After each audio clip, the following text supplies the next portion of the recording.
অজ্ঞানতিমিরান্ধেস্য জ্ঞানাঞ্জনশলাকয়া চক্ষুরুন্মিলিतं येन তস্मै শ্রীগুরবে নমঃ। নমো মহাবদান্নায় কৃষ্ণ প্রেম প্রদায়তে কৃষ্ণায় কৃষ্ণ চৈতন্য নামনে গৌরতিষে নমঃ। হে কৃষ্ণ করুণা সিন্ধু দীনবন্ধু জগৎপতে গোপেশ গোপিকা কান্ত রাধা কান্ত নমস্তুতে। তপ্ত কাঞ্চন গৌরাঙ্গী রাধে বৃন্দাবনেশ্বরী বিশ্বভানুসুতে দেবী প্রণমামি হরিপ্রিয়ে। বৃন্দাবৈ তুলসী দেব্যৈ প্রিয়ায় কেশবস্য স কৃষ্ণ ভক্তি প্রদে দেবী সত্যবত্যৈ নমো নমঃ। বাঞ্ছাকল্পতরু ভস্য কৃপা সিন্ধুভ্য এব চ পতিতানাং পাবনেভ্যো বৈষ্ণবেভ্যো নমো নমঃ। শ্রীকৃষ্ণ চৈতন্য প্রভু নিত্যানন্দ শ্রী অদ্বৈত গদাধর শ্রীবাসাদি গৌরভক্তবৃন্দ। হরে কৃষ্ণ কৃষ্ণ কৃষ্ণ হরে হরে, হরে রাম রাম রাম হরে হরে। আজ হয়তো কিছু উত্তম শ্রোতা আমাদের সামনে উপস্থিত আছেন, তার জন্য সামান্য একটু সংক্ষিপ্তভাবে আলস্য বিষয় বলে যাচ্ছি। বিষয়টি নিমি নবযোগেন্দ্র সংবাদ উপাখ্যান। নিমিরাজ নবযোগেন্দ্র 9 জন ঋষির কাছে 9টা প্রশ্ন করছেন। একজন ঋষি একটা প্রশ্নের উত্তর দিয়ে গেছেন। এখানেও রাজাজি প্রশ্ন করছেন এবং তার প্রশ্নের উত্তরে প্রবুদ্ধ ঋষি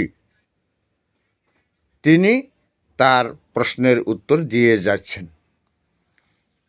প্রশ্নটা কি ছিল?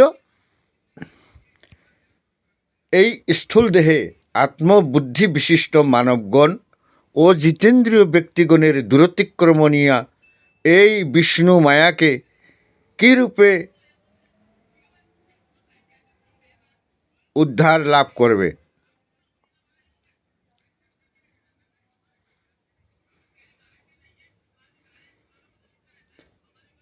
প্রশ্নের উত্তরটা আমাদের পূর্ববর্তী বক্তব্য মহারাজজি বলছেন তার ভাষণে। দ্বিতীয়ভাবে উত্তর দিয়ে যাচ্ছেন প্রবুদ্ধ ঋষি। কর্মণ্যারহ মানানাং দুঃখ হত্যৈ সুখায়স পশ্যেৎ পাক বিপর্যয়সং মিথুনিচারিণাম নৃণাম। এ সংসারে আমরা কর্ম আচরণ করি,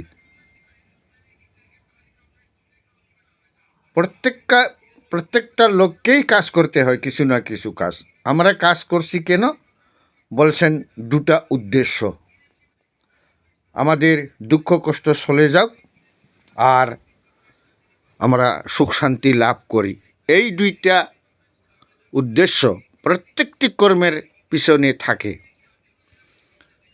কিন্তু শাস্ত্র বলছেন পশ্যেৎ পাক বিপর্যয়সং। আমরা সবসময় যে উদ্দেশ্যে কর্ম আচরণ করি ফলটা ঠিক সবসময় একই রকম পাওয়া যায় না। কখনো সুখ শান্তি লাভ করতে গিয়ে দুঃখই পাই, আবার কখনো দুঃখের মধ্যেই কিছু শান্তি পাই। একরকম ফল পাওয়া যায় না। এইটা জেনে রাখতে বলছেন ভগবত ভক্ত শাস্ত্র। যে কথা ভগবান বলছেন সেইটাই হলো শাস্ত্র। ভগবত বানিয়ে শাস্ত্র, শাস্ত্র অন্য কিছু নয়। ভগবান যা বলেন সাধুগণ তাই বলেন, শাস্ত্র তাই বলে রেখেছেন। 3টা বস্তুর সঙ্গে মিল আছে। সাধু শাস্ত্র গুরু বাক্য এ তিনে করিয়া ঐক্য, আর না করিহ মনে আশা। নরোত্তম ঠাকুর বলছেন তিনটা জিনিসকে একে লাইনেই চিন্তা করছেন।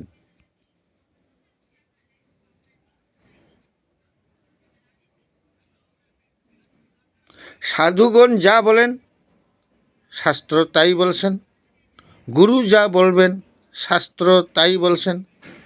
এখানে কোনো কথার পৃথক হবে না, এখানে মতদ্বৈবতা নাই, মত বৈষম্য নাই, মিল আছে।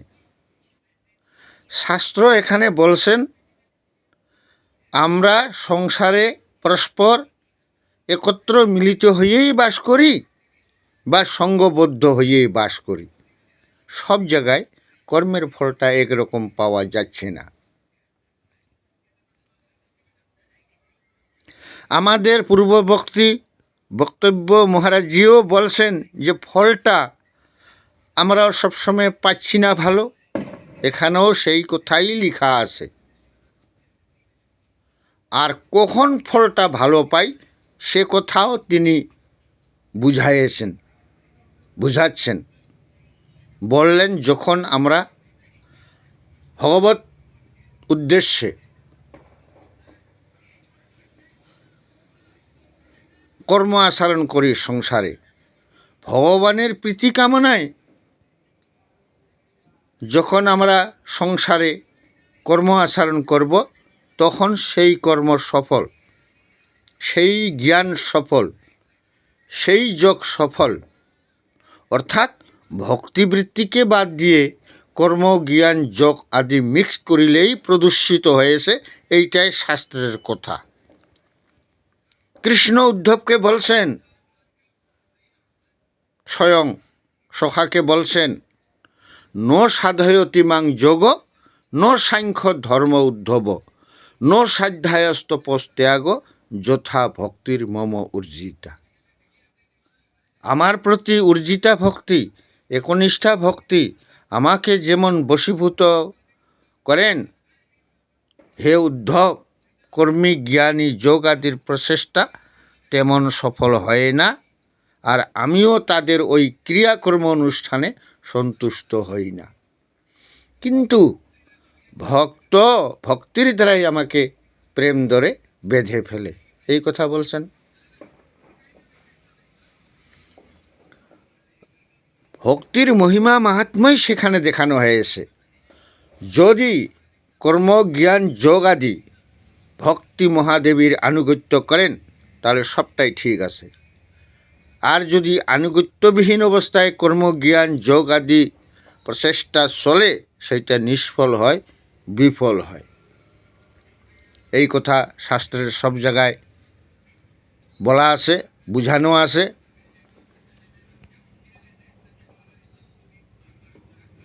ভক্তির মহিমা সর্বত্রই আছে।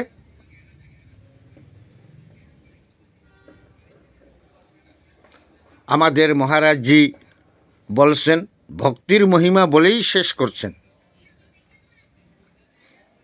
ভক্তিরেব নয়নয়তি ভক্তিরেব নয় দর্শতি ভক্তিবশ পুরুষ ভক্তিরেব ভিয়সী। নারদীয় ভক্তিসূত্রই বলুন আর সাণ্ডল্য ভক্তিসূত্রই বলুন, সব জায়গার মধ্যে ওই একে কথাই লেখা আছে।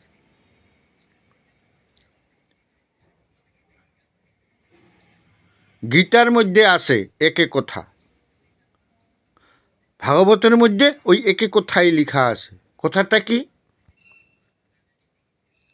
ভক্তির মহিমা শ্রেষ্ঠত্ব বলছেন। ভক্তির মাম অবুজানাতি যাবান যশস্মি তত্ত্বঃ ততনং তত্ত্বত ব্যত্যয়া বিশতে তদনন্তরম ভক্ত্যাহং একয়াগ্রাহ্য শ্রদ্ধাত্মা প্রিয়সতাম ভক্তি পুনতি মন্নিষ্ঠা সপাকামকি সম্ভবাত। ভক্তির মাহাত্ম্য মহিমায় বলে যাচ্ছেন গীতা ভাগবতে।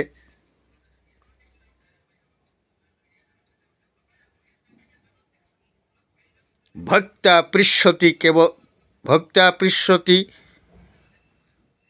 পৃষ্যতি কেবলম ন স গুণৈর ভক্তির প্রিয় মাধব ভক্তির প্রিয় মাধব ভক্তির বশ, কেবল ভক্তির বশ চৈতন্য গোসাই।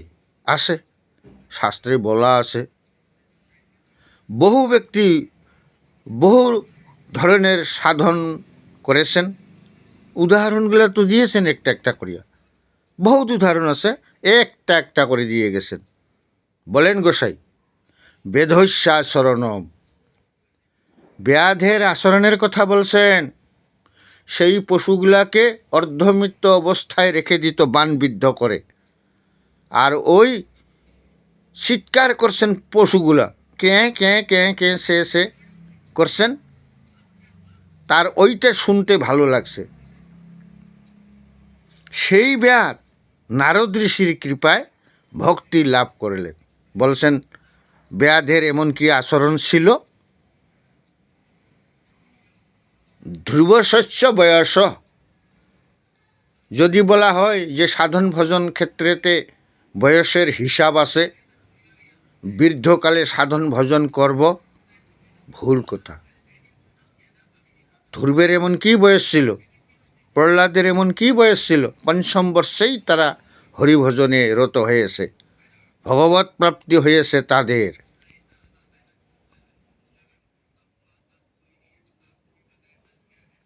বিদ্যা গজেন্দ্র শোকা, যদি বলা হয় যে লেখাপড়া না শিখিলে মশাই ভগবানকে পাওয়া যায় না, গজেন্দ্র যে ভগবানকে লাভ করলেন, তাহলে গজেন্দ্রর কি বিদ্যা বুদ্ধি ছিল, লেখাপড়া ছিল? তিনি তো ভগবান শ্রীহরির করুণা লাভ করছেন।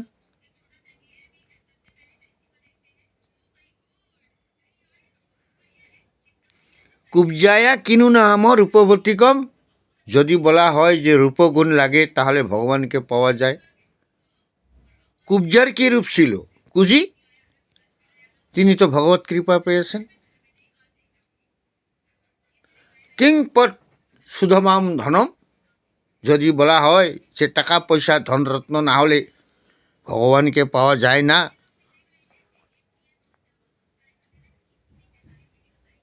সুধামা বিপ্রর কি ধন ছিল? প্রত্যেক দিন তো ঠাকুরের ভোগই হইত না, এমনই অবস্থা। বংশৈক্য বিদুরস্য, যদি বলা হয় যে বংশ গৌরবে বড়, তাহলে বিদুরের কি বংশ ছিল? দাসীপুত্র ছিলেন তিনি, তার বা কি বংশের গৌরব ছিল? তিনি তো ভগবানকে লাভ করছেন। যাদবপতি উগ্রস্য কিং পুরুষং, যদুপতি উগ্রসেন রাজা, তার বা কি পুরুষ ছিল? তার পুত্র কংস পিতাকে বন্দি করে রাজা হয়েছিল। ভুজুকুলের কুলাঙ্গার কংস পিতা উগ্রসেনকে বন্দি করে রাজা হয়েছিল। তাহলে সেই যে উগ্রসেন রাজা, তার বা কি পুরুষ ছিল? বলে এগুলো নিয়ে কোনোই কারণ নেই, আমরা যেগুলো ভাবছি।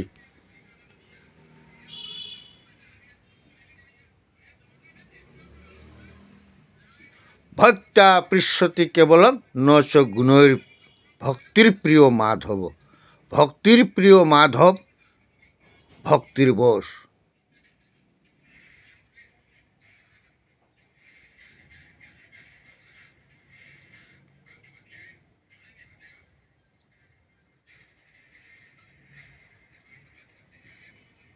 জন্ম ঐশ্বর্য সুত শ্রী, এ কোনোটাই ভগবত সেবায় আমাকে সাহায্য করে না। বলে কী করে?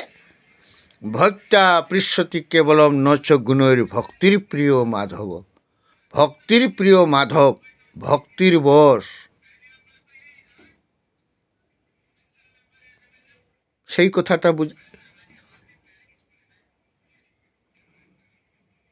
অন্য কোনো যোগ্যতায় সেখানে কিছু লাভ করা যায় না, সেই কথাটা বুঝাচ্ছেন।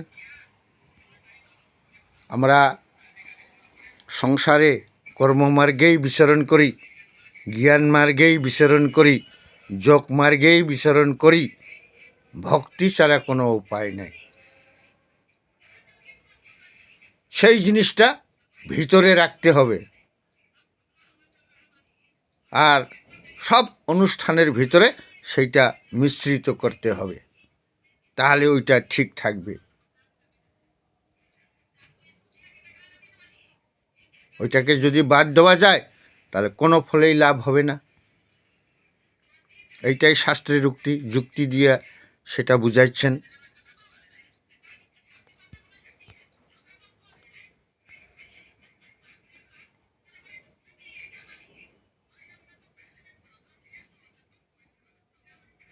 তাই সান্ডল্য ঋষি সেখানে বলছেন,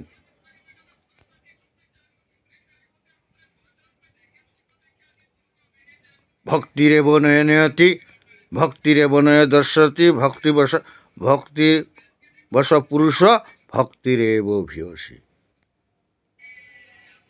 ভক্তি মহাদেবী ভগবানকে দর্শন করাতে পারেন, তার সান্নিধ্য লাভ করাতে পারেন। অতএব ভক্তির মহিমা মাহাত্ম্য আপনার শাস্ত্রে প্রীতিত হয়েছে। ভক্তি ছাড়া কোনো কিছু চলবে না।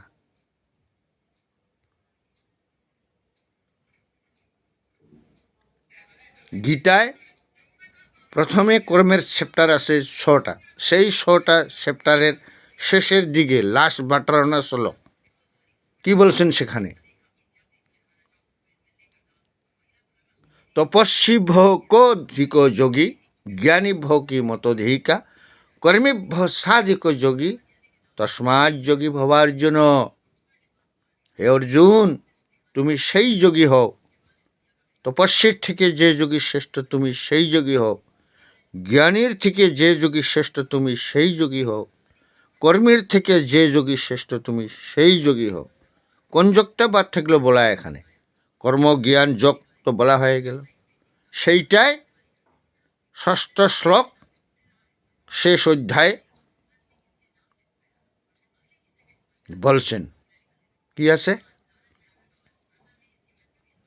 যোগিনামপি সর্বেষাং মদ্গতেন অন্তরাত্মনা শ্রদ্ধাবান ভজতে যৌ মাং স্বামী যুক্ত তমমতঃ।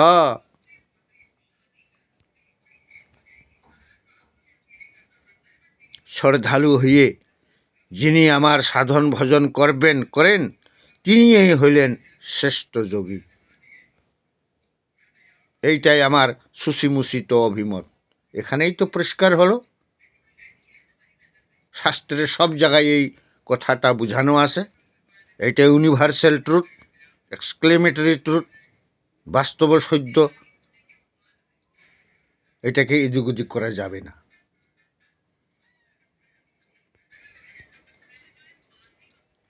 শাস্ত্র সেখানে বলেছেন, আমরা দুঃখ কষ্ট দূর করবার জন্য আর সুখ শান্তি লাভ করবার জন্য এই সংসারে আমরা কর্ম আচরণ করি, এইটাই আমাদের স্বভাব। কিন্তু সব জায়গায় কর্মের ফলটা একরকম পাচ্ছি না।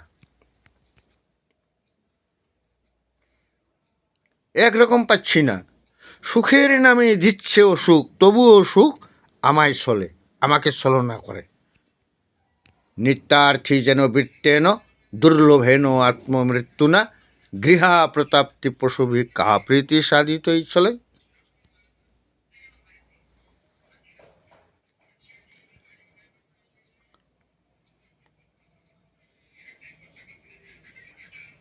সংসারে পয়সা কিছু দরকার,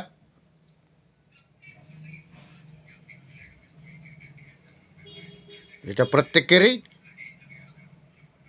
কেন? পয়সা হলো বিনিময়। পয়সাটা থাকিলে তাই দিয়েই নিত্য প্রয়োজনীয় দ্রব্যসমূহ সংগ্রহ করি, ওইটা না থাকলে চলবে না।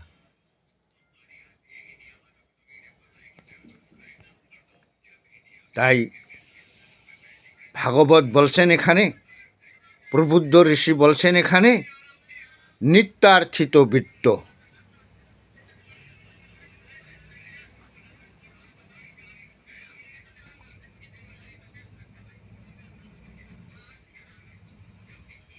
অর্থবিত্ত সম্পদ সব সময় কষ্ট দেয়।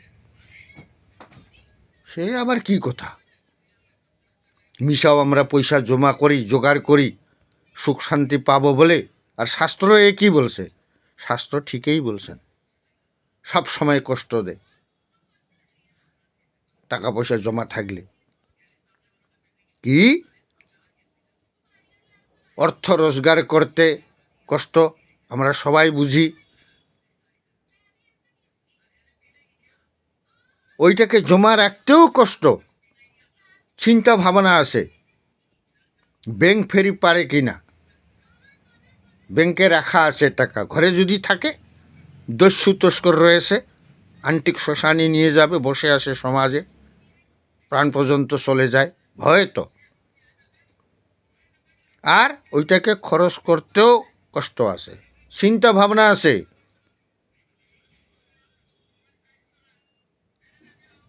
খরচ করবার সময়ও বিবেচনা আছে, বুঝে সুঝে খরচ করতে হয়। সেই জন্য বলছে নিত্যার্জিত বিত্ত। অর্থ রোজগার করতে কষ্ট, সংরক্ষণ করতে কষ্ট, আর খরচ করতেও কষ্ট, তিনটা অবস্থাতেই কষ্ট আছে। সেই জন্য বলছেন নিত্যার্জিত বিত্ত। দুর্লভেন আত্মমৃত্যু না। কখনো কখনো এই অর্থ আমাদের জীবন পর্যন্ত কেড়ে নিয়ে যায়।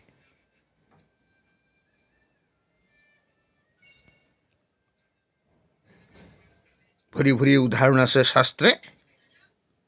আর এই অর্থ দিয়ে আমরা কি সংগ্রহ করি? গৃহ, থাকবার জন্য একটা ঘর চাই, অনেক আত্মীয় স্বজন পাওয়া যায়, অনেক পশুপালন করা যায়। পশুপালন যদি গোপালন হয় তাহলে অনেক ভালো কথা,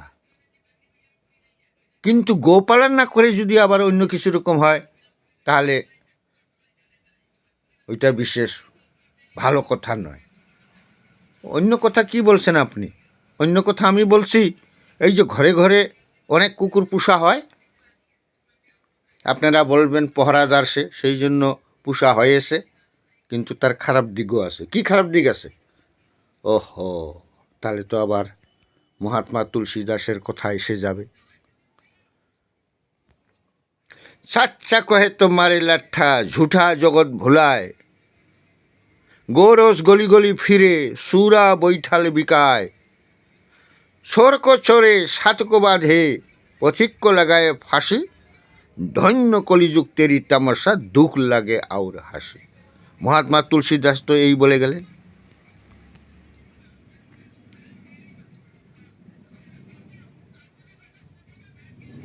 সাচ্চা কহে তো মারে লাঠা, তুমি যদি সত্যি কথা বলো, তুমি যদি সত্যনিষ্ঠা হও, তাহলে তোমার মরণ।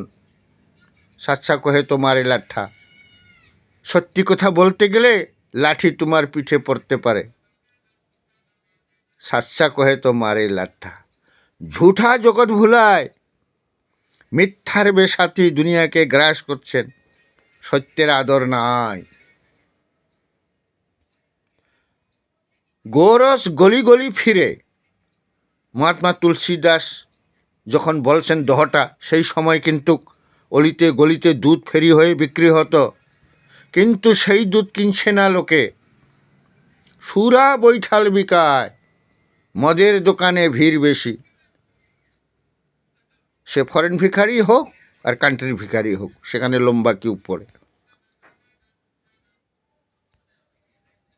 সরক ছড়ে সাধকও বাঁধে, সর খালাস পেয়ে যাচ্ছে আইনের ফাঁকে ঘুষ ঘাস দিয়ে, আর সাধকও বাঁধে, আর সাধুকে বেঁধে ফেলছে, তার সাজা হয়েছে। আর পথিক্য লাগায় ফাঁসি, আর পথিক যে রাস্তা দিয়ে যাচ্ছিল তাকে ধরে নিয়ে ফাঁসি দিয়ে দিল। ধন্য কলিযুগ তেরি তামাশা, দুঃখ লাগে আর হাসি। হে কলিযুগ, হে কলি, তোমাকে ধন্যবাদ জানাইছি। তোমার অবস্থা দেখে দুঃখও লাগে, হাসিও লাগে। গৌয়া দোখে কুত্তা পালে, গরুর দুধ খেয়ে শরীর সুস্থ হবে তা না, সেই গাভীর দুধ দিয়ে কুত্তা পালে। উসকা বাসরা রহে ভুখা, বাচ্চাকে দুধ দিচ্ছে না, বাচ্চাকে দুধ দেওয়া হচ্ছে না, সে ক্ষুধার্ত আছে, সেই গাভীর দুধ দিয়ে কুত্তা পারে। साले को उत्तम खिलावे बात ना पाए रुखा।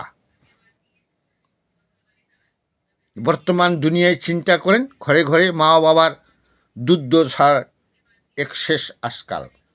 কোনো ভালো জ্ঞাতি জ্ঞাস্তিদের ভালো ব্যবস্থা হয়? বাত না পায়ে রুখা। ঘর কা বকরি প্রীত না পায়ে শীত ছড়াবে দাসী। বেকার প্রয়োজন।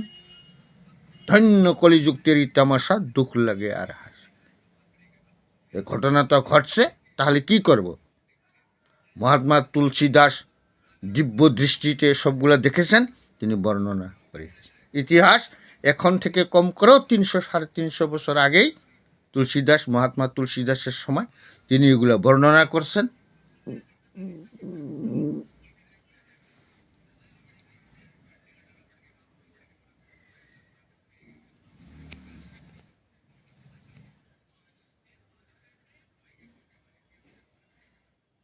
তিনশো 350 বছর আগেই তুলসীদাস এগুলো বলে গেছেন। তারপরেও তো 300-350 বছর পরেই নিৎকলন্ত হয়েছে।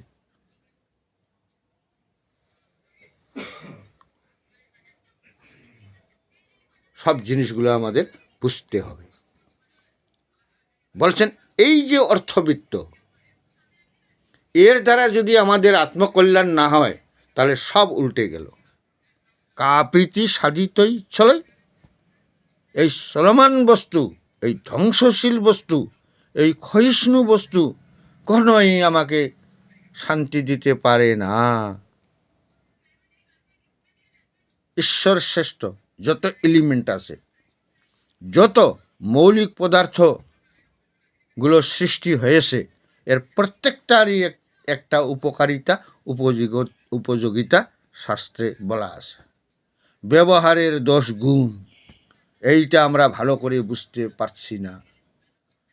ভগবানের সৃষ্ট যত বস্তু আছে সবগুলারে সদ্ব্যবহার হওয়া দরকার।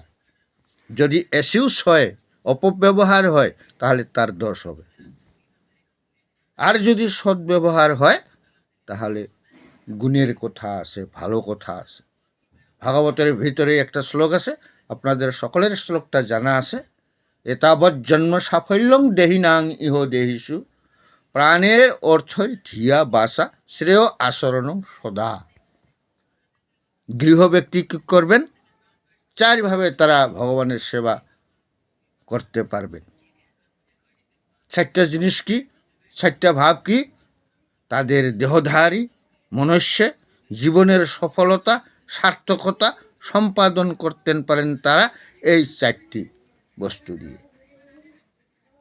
এতাবৎ জন্ম সাফল্যং দেহিনাং ইহ দেহিষু প্রাণ বুদ্ধি, প্রাণ অর্থ বুদ্ধি বাক্য, এই 4টার দ্বারা তারা ভগবানের সেবা করতে পারেন। প্রথম কোনটা? অর্থ, দ্রব্য, স্থূল। যে অর্থ রোজগার করতে বহু কষ্ট, সেই অর্থকেই বলছেন স্থূল। সেটা দিয়ে তারা সেবা করতে পারে। যদি অর্থ না থাকে তাহলে কী করব?